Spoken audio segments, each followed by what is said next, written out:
Hi ಎಲ್ಲೋ ಎಲ್ಲರಿಗೂ ನಮಸ್ಕಾರ. Rashmi cooking ಚಾನಲ್ಗೆ ಸ್ವಾಗತ. ಇವತ್ತಿನ ವಿಡಿಯೋದಲ್ಲಿ ಮೇಕೆ ತಲೆಕಾಲು ಸಾಂಬಾರು ಯಾವ ರೀತಿ ಮಾಡೋದು ಅಂತ ಹಳ್ಳಿ ಸ್ಟೈಲಲ್ಲಿ ಸಿಂಪಲ್ಲಾಗಿ ಯಾವ ರೀತಿ ಮಾಡಬಹುದು ಅಂತ ತೋರಿಸ್ತಿದ್ದೀನಿ.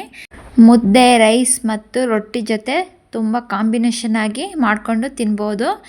ತುಂಬ ಸೂಪರಾಗಿ ಯಾವ ರೀತಿ ಮಾಡೋದು ಅಂತ ತೋರಿಸ್ತಿದ್ದೀನಿ. ಬನ್ನಿ ಯಾವ ರೀತಿ ಮಾಡೋದು ಅಂತ ನೋಡೋಣ. ನಾನಿಲ್ಲಿ 2 kg ಆಗೋಷ್ಟು ತಲೆಕಾಲನ್ನ ತೊಗೊಂಡಿದ್ದೀನಿ. ಸಣ್ಣದಾಗಿ ಕಟ್ ಮಾಡಿಕೊಂಡು ನೀಟಾಗಿ ವಾಶ್ ಮಾಡಿಕೊಂಡು ಇಟ್ಕೊಂಡಿದ್ದೀನಿ.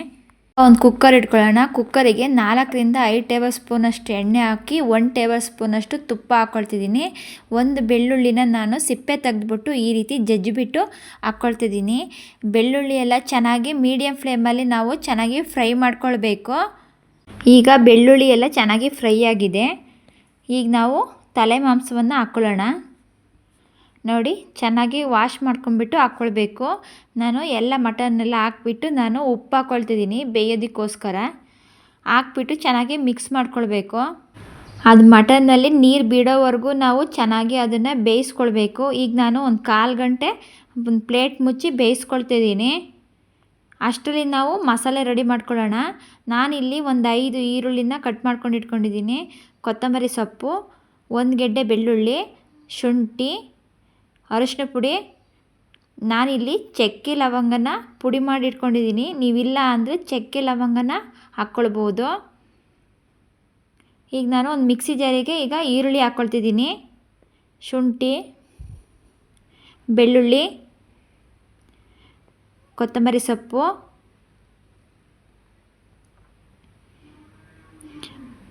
ಒಂದು ಟೇಬಲ್ ಸ್ಪೂನಷ್ಟು ಅರಿಶಿನ ಪುಡಿ, 1 ಟೇಬಲ್ ಸ್ಪೂನಷ್ಟು ಚಕ್ಕೆ ಲವಂಗದ ಪುಡಿ. ಈಗ ಸ್ವಲ್ಪನೇ ನೀರು ಹಾಕೊಂಬಿಟ್ಟು ನಾವು ರುಬ್ಕೊಳ್ಬೇಕು. ಜಾಸ್ತಿ ನೀರು ಹಾಕ್ಕೊಳ್ಬಾರ್ದು. ಈರುಳ್ಳಿಲೂ ನೀರಿನಂಶ ಇರೋದ್ರಿಂದ ಒಂದು ಸ್ವಲ್ಪ ನೀರು ಹಾಕಿ ಸಣ್ಣದಾಗಿ ಗ್ರೈಂಡ್ ಮಾಡ್ಕೊಳ್ಳೋಣ. ನೋಡಿ, ನಾನು ಮಸಾಲೆ ರೆಡಿ ಮಾಡ್ಕೊಂಡು ಇಟ್ಕೊಂಡಿದ್ದೀನಿ. ಈಗ ಒಂದು 1/4 ಗಂಟೆ ಅದು ಮಟನ್ ಎಲ್ಲ ಚೆನ್ನಾಗಿ ಬೆಂದಿದೆ. ಈಗ ನೋಡಿ, ನೀರು ಕೂಡ ಬಿಟ್ಟಿದೆ. ಈಗ ನಾವು ಗ್ರೈಂಡ್ ಮಾಡ್ಕೊಂಡಿದ್ವಲ್ಲ ಮಸಾಲೆ ಹಾಕ್ಕೊಳ್ಬೇಕು. ಈಗ ನಾನು ಮಿಕ್ಸಿ ಜಾರ್ನೆಲ್ಲ ತೊಳೆದ್ಬಿಟ್ಟು ನೀರು ಹಾಕ್ಕೊಳ್ತಿದ್ದೀನಿ. ಮಸಾಲೆ ಹಾಕ್ಬಿಟ್ಟು ಈಗ ಚೆನ್ನಾಗಿ ಮಿಕ್ಸ್ ಮಾಡ್ಕೊಳ್ಳೋಣ. ನೋಡಿ, ಈಗ ಮಸಾಲೆ ಎಲ್ಲ ನೀಟಾಗಿ ಈರುಳ್ಳಿ ಖಾರದಲ್ಲಿ ನಾವು ಚೆನ್ನಾಗಿ ಅದನ್ನು ಒಂದು 1/4 ಗಂಟೆ ಚೆನ್ನಾಗಿ ಬೇಯಿಸ್ಕೊಳ್ಬೇಕು. ಈಗ ನಾನು ಮತ್ತೆ ನೀಟಾಗೆಲ್ಲ ಮಿಕ್ಸ್ ಮಾಡಿಬಿಟ್ಟು ಒಂದು ಪ್ಲೇಟ್ ಮುಚ್ಚಿ ನಾನು ಒಂದು 1/4 ಗಂಟೆ ಅದನ್ನು ಬೇಯಿಸ್ಕೊಳ್ತಿದ್ದೀನಿ.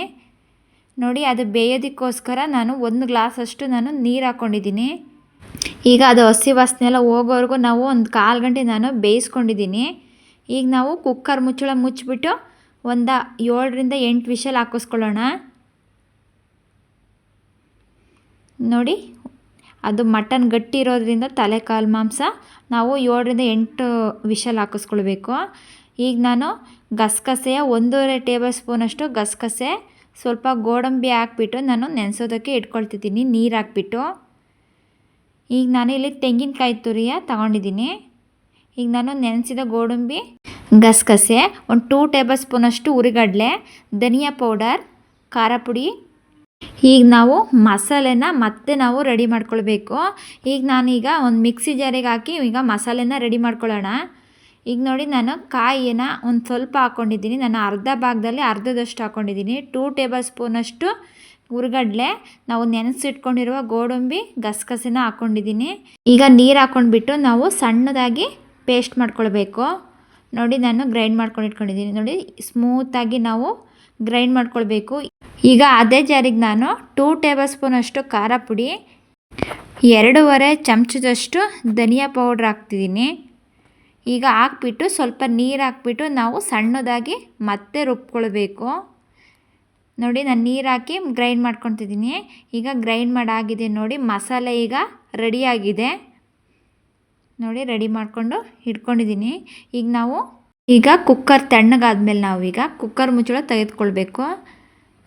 ಈಗ ಸ್ಟವ್ ಆನ್ ಮಾಡ್ಕೊತಿದ್ದೀನಿ. ಈಗ ನಾವು ಮತ್ತೆ ಅದನ್ನು ಚೆನ್ನಾಗಿ ಕುದಿಸ್ಕೊಳ್ಬೇಕು. ನೋಡಿ, ಮಟನ್ ಎಲ್ಲ ಚೆನ್ನಾಗಿ ಬೆಂದಿದೆ. ಈಗ ನಾವು ಗ್ರೈಂಡ್ ಮಾಡ್ಕೊಂಡಿದ್ವಲ್ಲ ಮಸಾಲೆನ ಈಗ ಹಾಕ್ಕೊಳ್ತಿದ್ದೀನಿ.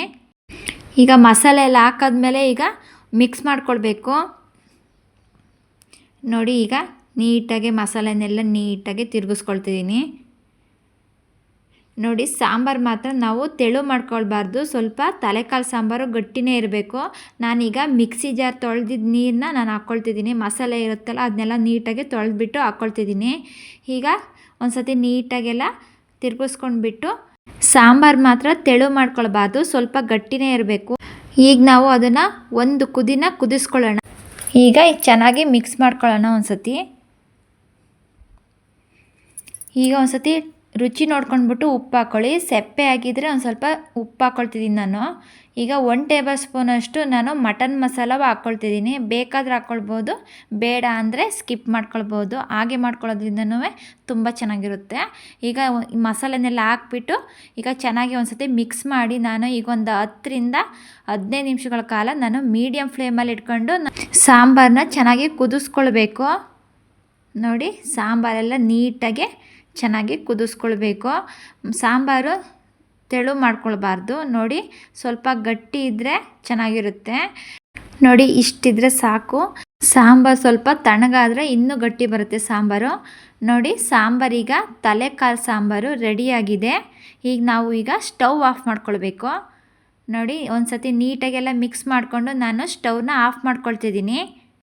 ಈಗ ಕೊನೆಯದಾಗಿ ನಾನು ಸ್ಟವ್ ಎಲ್ಲ ಆಫ್ ಮಾಡಿದಾದಮೇಲೆ 1 ಟೇಬಲ್ ಸ್ಪೂನಷ್ಟು ತುಪ್ಪ ಹಾಕ್ಕೊಳ್ತಿದ್ದೀನಿ. ಈಗ ಸಣ್ಣದಾಗಿ ಕಟ್ ಮಾಡ್ಕೊಂಡಿರುವ ಕೊತ್ತಂಬರಿ ಸೊಪ್ಪು ಕೂಡ ಹಾಕ್ಕೊಳ್ತಿದ್ದೀನಿ. ನೋಡಿ ಈಗ ರೆಡಿಯಾಗಿದೆ. ನಾವು ತಲೆಕಾಲು ಸಾಂಬಾರು ಜೊತೆ ಕಾಂಬಿನೇಷನ್ ಆಗಿ ರೊಟ್ಟಿ, ಪರೋಟ, ಚಪಾತಿ, ಮುದ್ದೆ, ರೈಸ್ ಜೊತೆ ತುಂಬ ಚೆನ್ನಾಗಿರುತ್ತೆ. ನೀವು ಈ ವಿಧಾನದಲ್ಲಿ ಟ್ರೈ ಮಾಡಿ ಹೇಗೆ ಬಂತು ಅಂತ ಕಮೆಂಟ್ ಬಾಕ್ಸಲ್ಲಿ ದಯವಿಟ್ಟು ತಿಳಿಸಿ. ಯಾರೆಲ್ಲ ನನ್ನ ಚಾನಲ್ನ ಹೊಸ್ದಾಗಿ ನೋಡ್ತಿದ್ದೀರಾ ದಯವಿಟ್ಟು ಸಬ್ಸ್ಕ್ರೈಬ್ ಮಾಡಿ, ಪಕ್ಕದಲ್ಲೇ ಇರುವ ಬೆಲ್ ಬಟನನ್ನು ಕ್ಲಿಕ್ ಮಾಡಿ ಸಪೋರ್ಟ್ ಮಾಡಿ. ನೋಡಿ ಯಾವ ರೀತಿ ಬಂದಿದೆ ಅಂತ ತೋರಿಸ್ತಿದ್ದೀನಿ. ಮಟನ್ ಕೂಡ ತುಂಬ ಸಾಫ್ಟಾಗಿ ಬೆಂದಿದೆ. ಸಾಂಬಾರು ಚೆನ್ನಾಗಿರಬೇಕು ಅಂದರೆ ನಾವು ಮಟನ್ ಕೂಡ ಚೆನ್ನಾಗಿ ಬೇಯಿಸ್ಕೊಳ್ಬೇಕು.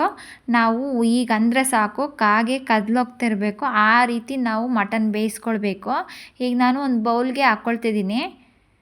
ನೋಡಿ ನಾನೊಂದು ಬೌಲ್ಗೆ ಸಾಂಬಾರನ್ನ ಹಾಕ್ಕೊಳ್ತಿದ್ದೀನಿ. ಯಾವ ರೀತಿ ಬಂದಿದೆ ಅಂತ ತೋರಿಸ್ತಿದ್ದೀನಿ ನೋಡಿ. ತುಂಬ ಸಾಫ್ಟಾಗಿ ಬೆಂದಿದೆ. ಸಾಂಬಾರು ಕೂಡ ಗಟ್ಟಿಯಾಗಿ ರುಚಿಯಾಗಿ ತುಂಬ ಚೆನ್ನಾಗಿ ಬಂದಿದೆ. ನೀವು ಕೂಡ ಈ ವಿಧಾನದಲ್ಲಿ ಟ್ರೈ ಮಾಡಿ. ಬನ್ನಿ ಈಗ ಒಂದು ಪ್ಲೇಟ್ಗೆ ಸರ್ವ್ ಮಾಡ್ಕೊಳ್ಳೋಣ. ಈಗ ನಾನು ಕಾಂಬಿನೇಷನ್ ಆಗಿ ರಾಗಿ ಮುದ್ದೆ ಮಾಡ್ಕೊಂಡಿದ್ದೀನಿ. ರಾಗಿ ಮುದ್ದೆ ಜೊತೆ ಅಂತೂ ಸೂಪರಾಗಿ ಕಾಂಬಿನೇಷನು ತುಂಬ ಚೆನ್ನಾಗಿರುತ್ತೆ. ಬಿಸಿ ಬಿಸಿ ರಾಗಿ ಮುದ್ದೆ ಜೊತೆ ಬಿಸಿ ಬಿಸಿ ತಲೆಕಾಲು ಸಾಂಬಾರು ಸೂಪರ್ ಕಾಂಬಿನೇಷನ್. ಈಗ ಮಟನ್ ಯಾವ ರೀತಿ ಬೆಂದಿದೆ ಅಂತ ತೋರಿಸ್ತಿದ್ದೀನಿ ನೋಡಿ. ನೋಡಿ ಈ ರೀತಿ ಪ್ರೆಸ್ ಮಾಡಿದ್ರೆ ಸಾಕು ಹಾಗೆ ಕದಲೋಗ್ತಿದೆ. ನೋಡಿ ನೀವು ಕೂಡ ಈ ವಿಧಾನದಲ್ಲಿ ಟ್ರೈ ಮಾಡಿ ಹೇಗೆ ಬಂತು ಅಂತ ಕಮೆಂಟ್ ಮಾಡಿ ಸಪೋರ್ಟ್ ಮಾಡಿ. Thank you.